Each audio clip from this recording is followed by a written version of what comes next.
I think a lot of people have the misconception that it's the sun that they got this past summer that leads to their skin cancer that they got in the fall. And that's usually not the case. It's usually either bad sunburns when you were younger or throughout your youth.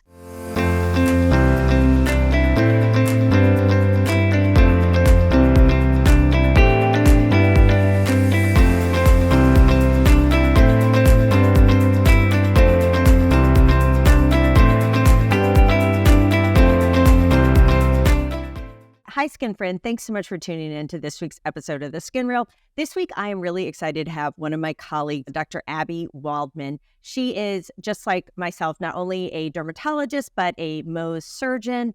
And she actually practices at my old training ground at the Brigham and Women's Hospital in Boston, where she is director of the Mohs and Dermatologic Surgery Center, as well as director of Mohs at the VA healthcare system in Boston. So we are going to be just taking a deep dive into all things skin cancers, as well as covering misconceptions about skin cancer and prevention and some of the different treatments for skin cancers. Now, both of us, we tend to be referral practices where we get kind of the tougher, harder, more aggressive cases. But thankfully, in general, most skin cancers can be successfully treated. Sometimes we don't even need surgery. We can do topical things, creams, there are even reports of doing lasers for skin cancer treatment. So we're going to be touching into all of that today. I love getting to have a deep, in-depth discussion about skin cancers with one of my colleagues. So if you are curious about skin cancers, maybe you've had one, or you just want to know how to prevent getting them, you're definitely going to want to stick around for this episode. Dr. Waldman, I'm so excited to have you on. I always love chatting with another skin cancer expert, Mohs surgeon. So thank you so much for joining us. Thank you so much for having me. So I got to introduce you briefly in the intro, but I would love for the audience just to hear a little bit about yourself, who you are, what you do, and kind of the things you do as a dermatologist. Yeah, sure. So I am the clinical director of Mohs surgery at Brigham and Women's Hospital. Mohs surgery is primarily a skin cancer surgery. So I remove skin cancers, squamous cell carcinomas, basal cell carcinomas, and melanomas.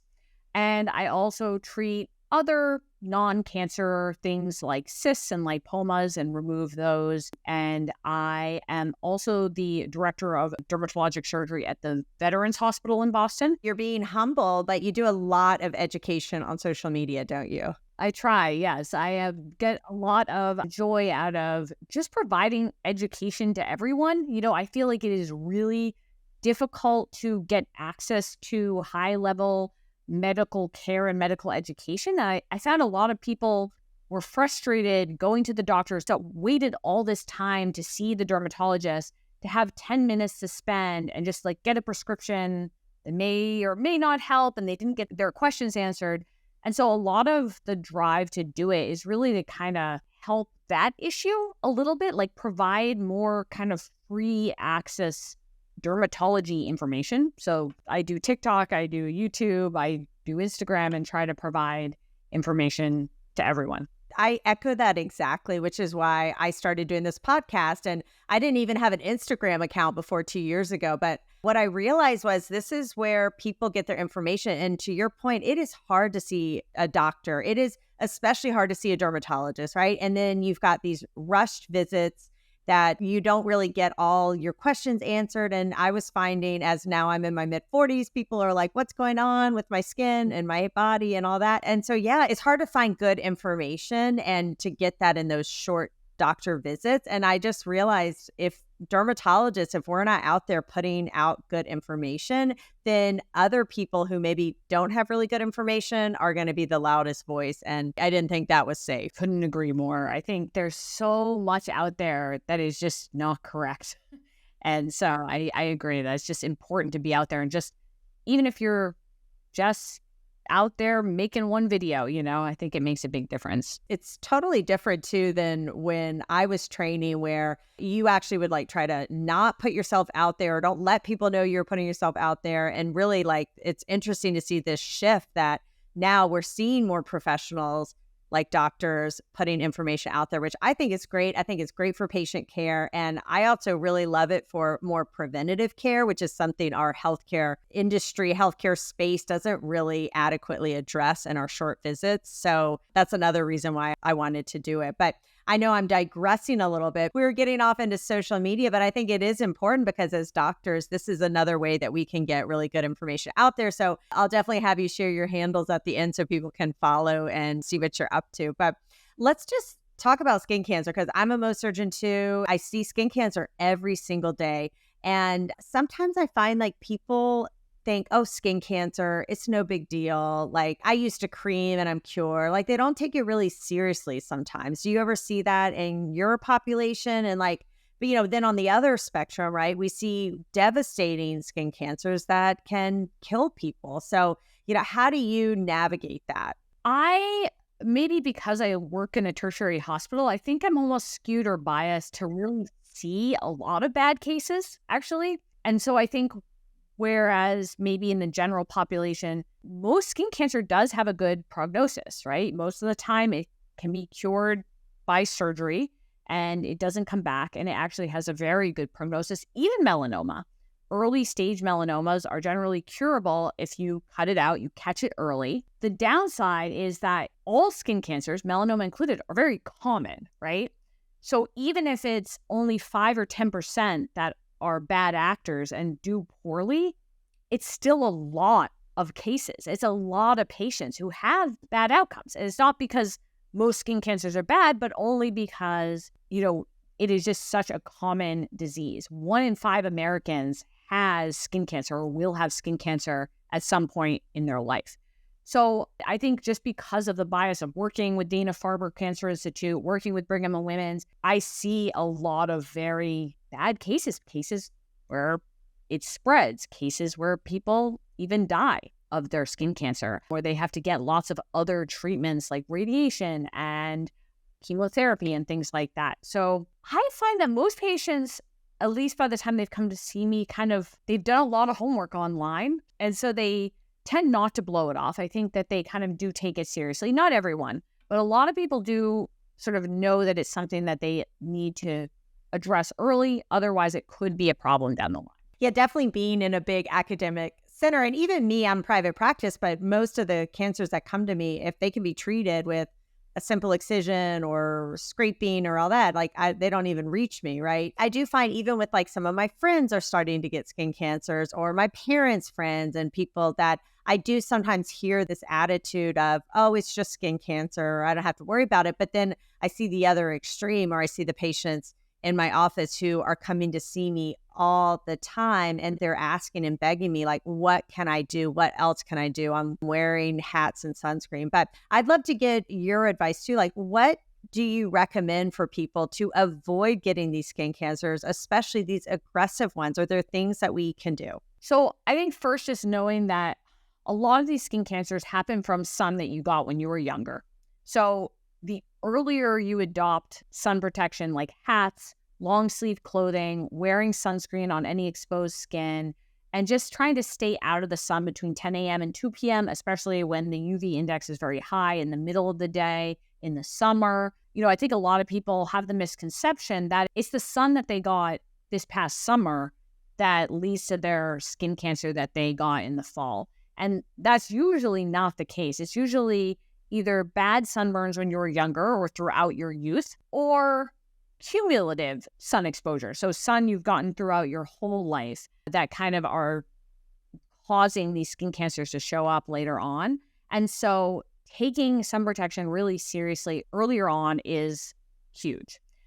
Once you've had a lot of sun exposure and you start to get either precancers or you're getting skin cancers, there are things that you can do. There are creams that you can use that kind of clear the way of those precancers or that actinic damage. And the most commonly used one is 5-fluorouracil. It also goes by the name 5-FU or Effudux. There are other creams as well that can be used. These are what are called field therapies, where you just treat areas of damaged skin and it turns really red like a bad sunburn and it gets really crusty and peels off, but it kind of clears the way for new skin to come in and reduce the chances of getting skin cancers in the future. So that's something you can talk to your doctor about. If you know you got a lot of sun, if you have a lot of sun damage, and maybe you're getting one or two or even more skin cancers already, those are things you can do to try to reset the clock. Another thing you can consider if you are getting skin cancers is taking niacinamide. It's a form of vitamin B3. It's available over the counter. It has been shown to reduce skin cancer in some populations, not all populations, by about 20% if you're high risk. So that's something that we talk to our patients about, usually after they've started getting their first one or two or three or more skin cancers, to try to kind of slow down that rate of developing them in the future.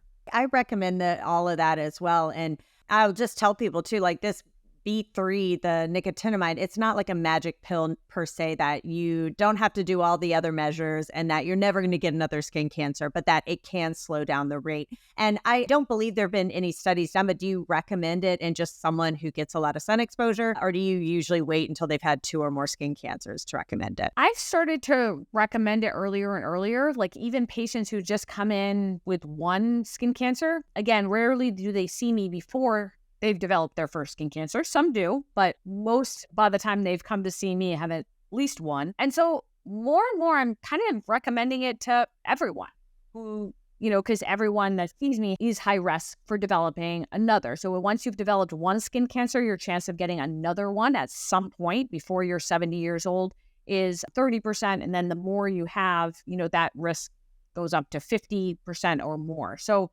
even reducing it a little bit can help a lot. Now, like you said, there's no studies on like who would best be suited for starting nicotinamide or niacinamide. They go by the same name. But I think if you know that you've had a lot of sun damage and you're getting these little gritty spots, you've been told you had actinic keratoses, I think that is probably the time to consider taking it. Certainly talk to your doctor about it. Yeah. And it seems like it's pretty safe for most people, unless you've got like severe renal or kidney problems. But yeah, I mean, talk with your doctor before taking it, but it seems like it's of all the supplements that can be helpful. What about vitamin D? I know you hear this, right? Like, don't I need sun to synthesize vitamin D and to get vitamin D? My vitamin D levels are low. How do you respond to that? First, during the summer, at least where I live in Boston, it does not take much time outdoors to get the vitamin D you need. It's generally thought to be about 20 to 30 minutes under sort of shade or even with sunscreen on to get the amount of vitamin D you need in the summer. Now, in the winter or even the fall and spring where I live, pretty much we're not really getting our vitamin D whether or not you wear sunscreen, right? It's just the UV is so low and most people don't spend tons of time outside that you would actually, in order to get the vitamin D you need to synthesize in the winter where I live. Again, if you're maybe closer to the equator, that's not the case. But in Boston, Massachusetts, in the winter, you'd have to be outside pretty much all day to get enough. So I find that it's not really a great argument because, again, even with sunscreen on, if you're just walking around outdoors for 20 to 30 minutes a day in the summer, you'll get the vitamin D you need. In the winter, maybe we should all consider supplementing, or at least be, for those who are high risk, if you have darker skin, you're going to absorb even less of that UV and more, and you're a higher risk for being low in vitamin D. But I think, sunscreen's not really the contributor during the winter and fall at all. I lived in Boston. I don't think I ever saw the sun in the winter. It gets dark so early. But yeah, I think people have this misconception that I need to be out for hours at a time or never wear sunscreen. And then also as we age, we can't synthesize it as well. And to your point, like people with darker skin have a harder time synthesizing it. So a safer option is to just get your level checked next time you're at your primary care doctor and see. And I do find that vitamin D, I think we're going to be learning more and more about its benefits and our overall health and immune system and inflammation and all that, bones, right? So you may very likely need to supplement with some vitamin D, but get it through a supplementation and don't think going out frying your skin is going to get you the vitamin D that you need. So I think, yeah, all dermatologists think we can agree on that. You can't really store it for winter. You can't get more sun in the summer and then store it till the fall and the winter. It doesn't work. What about, there have been some reports about using lasers for removing precancers and even treating some skin cancers. Can you just talk about that a little bit? Yeah, I think that initial research even came out of our neighboring institution. So they found that using lasers, mostly either ablative or non-ablative fractional lasers, actually helped reduce the number of precancers, actinic keratoses, and sun damage, and possibly by that mechanism could reduce the chance of getting skin cancers. Traditionally, these were lasers that were used for mostly cosmetic reasons, right? And that's traditionally how people use them. But the fact that they may actually offer a oncologic benefit was new. And then there's also some more upcoming data that you can use lasers to treat early skin cancers as well. Those are usually ones that are not spreading past the top layer of the skin. But even if they are slightly deeper, you may be able to use a host of lasers, including a pulse dye laser, which targets redness, to these ablative lasers to treat sort of early skin cancers. And I'm not talking about really high risk, nothing that's like growing fast. We generally consider skin cancers risky if they're bigger than a quarter.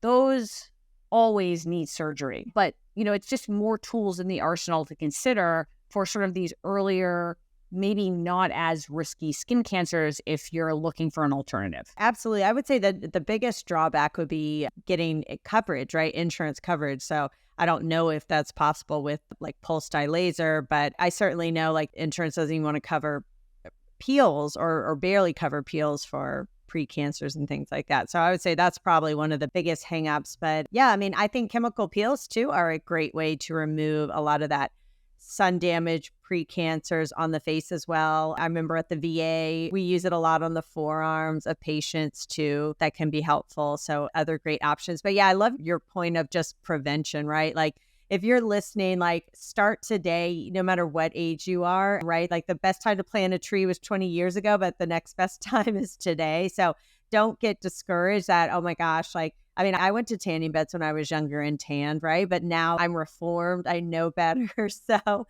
it's never too late. It will make a difference. But the prevention is so key if you want to stay out of our offices on the regular basis. Patients are asking me questions about this. Well, actually, two things.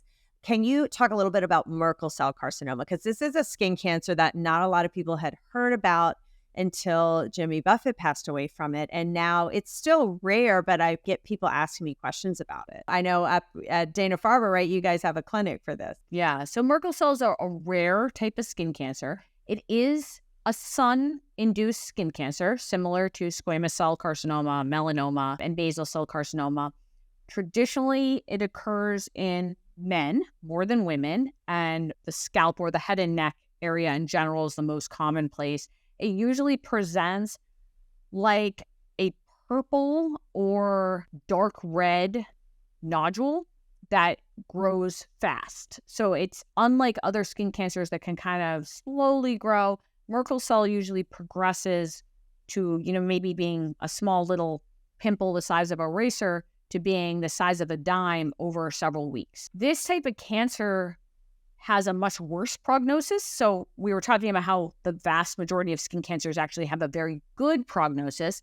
Merkel cell carcinoma does not have a very good prognosis. It does tend to spread to the lymph nodes more often. It does tend to spread elsewhere in the body. And so often, in addition to surgery, you might get what's called a lymph node dissection or a lymph node biopsy. You might get radiation. You might even get what's called an immunotherapy or something that sort of targets your immune system. So those type of therapies are very common with Merkel cell. It's actually sort of the exception, not the rule, that Merkel cell would be treated with just surgery. That would be sort of unusual.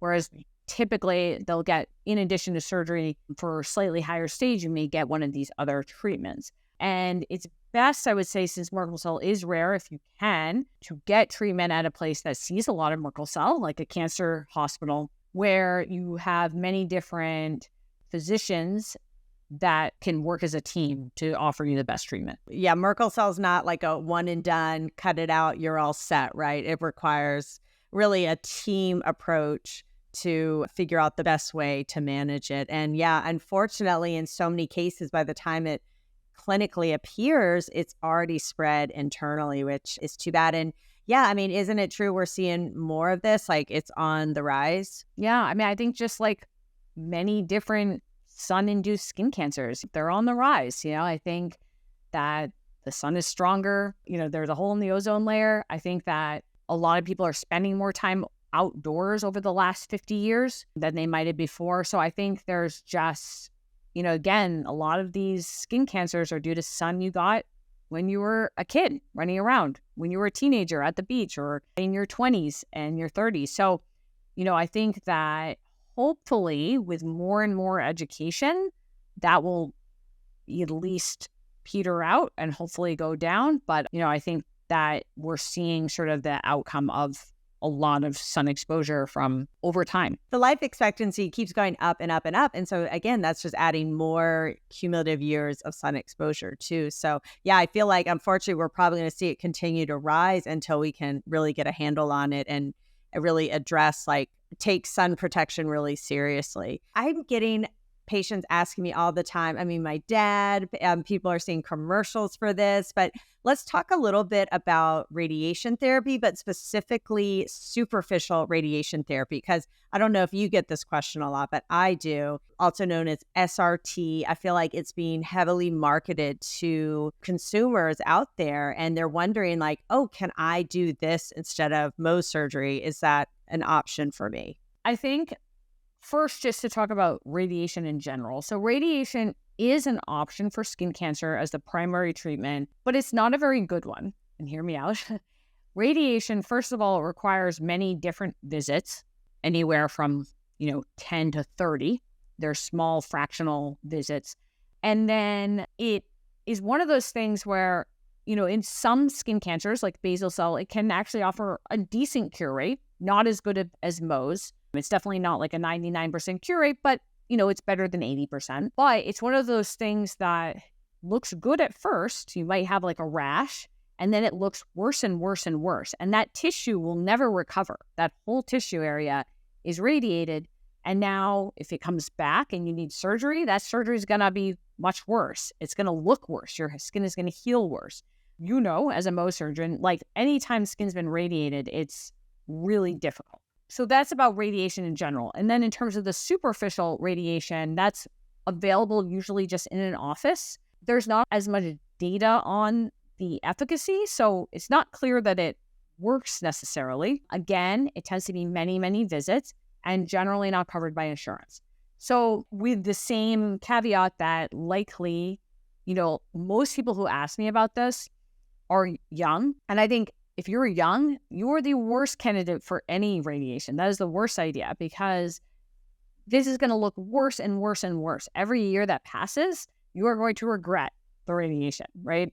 Now, I have had patients who are elderly, and they want to consider it. And again, I have a hard time recommending the superficial radiation because I just can't say that it's even going to work. And so they're going to waste all this time and money. But, if they wanted to consider radiation, I have talked them through that. It's interesting. Most of them don't opt for it because of those many visits. And they think maybe it's going to be like no side effects, right? You think of surgery and you think of the risk of bleeding, the risk of infection, the risk of scar. But with radiation, I think there's this thought that there's like no side effects, right? It's just sort of this magical therapy, but it has lots of side effects. And you can get a burn, you get rashes, you get discomfort, itching, pain. So, and it lasts much longer than sort of the discomfort of going through the surgery, but then healing from it and then being better. And your scars will heal over 6 months to a year. And most people come back and they say, I can't even see it, or it looks great, or I can't believe it looks like this. So I think just really knowing what the risks and benefits of any treatment that you're considering is key. I couldn't agree more. And I do find people think, radiation is going to be so simple. I'm not going to have, to your point, no side effects. And actually in my office, we have some pictures of people who have had radiation, and people think, oh, it won't leave a scar. Surgery leaves a scar. No, radiation can leave a scar. This gentleman had these like round white marks on his forehead that were very obvious. And another patient, their nostril was pulled up because of radiation. So I think, there's this misconception that radiation is the easy option, no side effects, no complications. And it couldn't be further from the truth. And then the other issue is that you don't have as good a cure rate. We don't even really know if we're curing it. But yeah, to your point, there are just maybe a handful of patients, especially lower legs, tons of spots. It's unrealistic to think you're going to cut out every single skin cancer. So then perhaps doing that, I also sometimes will inject with a little chemo agent called fluorouracil. Yes, we do that as well. We love 5-fluorouracil for the lower leg. Yeah, I was just doing that with a lady today and just think we'll give this a try. If it recurs, then we will do Mohs. But rather than leaving her with, all these possible areas of infection and slow to heal and all that, I think it is a good option. And I know sometimes people think, oh, you're a Mohs surgeon. Of course, you're going to recommend Mohs surgery, right? So, which I mean, maybe I am a little biased because I know how well people can do with it. But yes, there are other options for treating certain skin cancers, and Mohs may not be the optimal treatment for every single one. So yeah, just make sure you're getting good information. Make sure you're seeing someone, board certified, fellowship trained, who really knows what they're doing. Yeah, absolutely. Since we are just kind of touching on Mohs, like just briefly, what is Mohs surgery like in your practice? Like what kind of person expect if they are sent to you and they have to have Mohs surgery? So generally, if you're seeing me, you've had a biopsy showing that you have a skin cancer. Most of the time, so the benefits of Mohs is that you start with a smaller margin than you might otherwise. And you go around the tumor and you go underneath and you take that piece of tissue and you look under a microscope. And that process happens in about an hour from beginning to end, from coming in to, numbing it up, to taking the tissue, to going to look in the microscope. And we have a map that allows us to go back and read the pathology and actually map out where the skin cancer cells are left behind. So, if it's only between 12 and 3, then we can leave all the rest of that area alone and not take any more and just go back and take between 12 and 3 and then check that. And so then the clock resets and you might wait a little bit longer. And then if it's all clear, we put in some stitches. If there's more, then again, we map it and go and take a little bit more just where that skin cancer is. It checks both the peripheral margin, meaning all around it, but it also checks underneath. So you know that both the deep margin and all around are clear. That is very different than, let's say, if you had an excision where traditional pathologists process tissue, what's called a bread loaf method, which means like a loaf of bread, they cut it like pieces of bread. And they take samples, like random pieces of the bread out, and they check those. And they say, well, we checked, 5 of the pieces of bread out of 20. So we assume that, is representative, right? That's generally like if you got an excision, how the margins are clear. It's actually less than 5 and 20. They only check maybe 2% of it, right? But like, say, 2 out of 100 slices of bread. And they say, well, those 2 were clear. So we assume that everything is clear, right? So that's why with Mohs, we're checking closer to 100% of the margin so we can feel more secure that that margin is truly clear.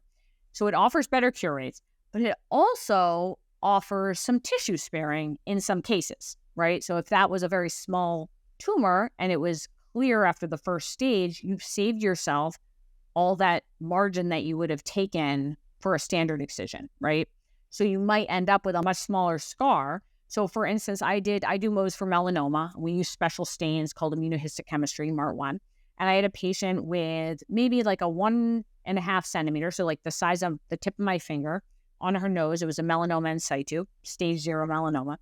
And traditionally, the treatment for that would have been to take a 5 millimeter margin around that, which would have included like down, to the tip of her nose and part of her nose. And she would have had a big delay in her repair. It would have been like 3 to 5 days while they checked the margin with permanent sections. She probably would have had a temporary bandage during that time. And then they would have brought her to the OR and done what's called a forehead flap to repair it. So they take part of the forehead and put it on the nose. Instead, what we were able to do just yesterday is we were able in the same day to check the margin, and we were able to save a little bit of that tip of the nose and the sides. We were able to repair it with a local flap where instead of, having to do this big reconstructive surgery that required many stages and many revisions, we were able to close it with sort of a local flap to give her a really good cosmetic outcome, also with excellent cure, same day. So she wasn't coming back and forth from Martha's Vineyard. She was able to make a 1-day trip out of it. And so I think those are the benefits of Mohs, right? So that means that it tends to be used only on skin cancers that require that, right? So the head and neck is, I think, the primary place it's used for, right? Obviously, your nose, your eyes, your ears, there's not a lot of real estate. You want to take smaller pieces out to check. Places that are hard to close up tend to be also treated there. So the lower leg in the front is one of those areas. Sometimes the scalp is one of those areas. Sometimes the neck is one of those areas too, depending. Whereas it's less used, on the stomach, on the arm, different parts of the leg, because it doesn't require, you can take a larger margin, you can close it up. It actually offers a great cure because you can take that margin. And so I think that, when you're giving your diagnosis and you're asking questions, you really want to ask, like, what type of skin cancer do I have? Where is it? And sort of what are my treatment options? Because Mohs is not for everyone, right? You think it has these great cure rates and smaller scar, but it's not necessarily something that's used everywhere on the body or even for every diagnosis, right? There are some really superficial skin cancers. You talk about doing 5FU. I mean, superficial skin cancer, sometimes the patient will come in to me and I'll say, you know what? Maybe we should try this cream beforehand or, do this type of treatment instead. And I always give them the option, right? They say, no, I want surgery. I want it off. We do surgery. But if it's, some people don't. Some people want to avoid surgery. And I think it's very reasonable to discuss those other non-surgical options with the caveat that they're don't have as good cure rate as Mohs, right? So you can't have everything, right? There's a pluses and minuses to everything. So that's what I would say it's like. It's most people, I think, are very pleasantly surprised. I think it's one of those things where we try to make it very comfortable. You're with us for many hours, right? Because if it's going many stages, you can be there half a day, sometimes a whole day. And I think it's very scary for people, but I think they find that, everyone's very reassuring. And I think in general are pleasantly surprised with the experience. And I think also, just having, I think a lot of times, again, benefits and the downsides of the internet is that most people have looked online, right? And they always find these very severe cases, right? They always find a picture of the forehead flap, right? And so they come in thinking that is what is going to happen to them. And, those generally in my office, we do it twice a year, right? And I do 2,000 cases a year. So it's definitely not the norm, right? The norm is a much smaller scar and that they generally heal really well. And so to make sure that you don't scare yourself looking on the internet at these like worst case scenarios. Well, good. I'm glad I'm doing it right. Same as you. So yeah, I think having that discussion with the patient too about the pros and cons, what's the best option. Yeah, I'm mostly a referral practice for Mohs. And every now and then I will get someone where I'm like, you know what, maybe we should try something else. And then there are times where the patient really, I would recommend Mohs, but they want to try the cream first. And I'm like, okay, as long as you're aware it could come back. And when it does, then I will see you for Mohs. But I laugh that our slogan at my practice should be Baucom and Mina derm surgery, not as bad as I thought, because that is what I hear when patients come for their follow-up. They'll say, okay, I was so scared, I was so nervous, and it was not as bad as I thought it was going to be. And yeah, so hopefully if you're listening and you have to have Mohs, like we've helped you realize like it's going to be okay. We're going to help you get through it. Make sure you're seeing someone well-trained. And yeah, as most surgeons, right, like we can treat all of this in-house in the same day, which is great for patients. And it might be a little bit of a longer day or longer morning, but then it's done. So I think that's great. Well, Dr. Waldman, this has been really educational for me and for everyone. I always love talking with other Mohs surgeons. Can you just leave the listeners with like your top 3 takeaways about skin cancer as a skin cancer expert? Sure. I think my takeaways would be one, most skin cancers are cured by surgery. The vast majority have a great prognosis. And so to really understand what stage your tumor is at, to consider the size, where it is, when you're thinking about things, like ask those questions of your doctor, right? I think the second one is knowing that most skin cancer happened because of sun when you were younger. It happened over the years, right? It wasn't anything that you necessarily did yesterday. It was sort of the sun, the decisions to protect yourself in the sun over time, getting bad blistering sunburns. One bad blistering sunburn when you were a kid can double your chance of melanoma later in life. And just 5 regular sunburns, non-blistering sunburns, can also double your chance of melanoma later in life if you get those sunburns when you're a kid. So thinking about that when protecting your own kids, protecting yourself, it's really important to take it seriously. And I know there's a lot of misinformation out there on sunscreen and sun protection, but just, use good judgment. If you don't want to use sunscreen, then wear a hat with a wide brim, wear protective clothing with long sleeves, just avoid the sun, do what you can while still living your life to protect yourself from the sun. And then I think 3 would just be, really discuss with your doctor about your treatment options, really understand what you can do to protect yourself in the future. Know that there are these creams, say, when you're seeing your dermatologist, the words you say is, I've gotten the skin cancer in the past. Is there anything I can be doing to reduce that risk of developing another one in the future? And there are several different options. I only talked about 5-fluorouracil or 5-FU, but there's something called photodynamic therapy, which is like a light therapy. We talked about the lasers that are available. There are options to help reduce that risk. Now, it's never going to bring it back down to 0, but you can kind of reset the clock a little bit.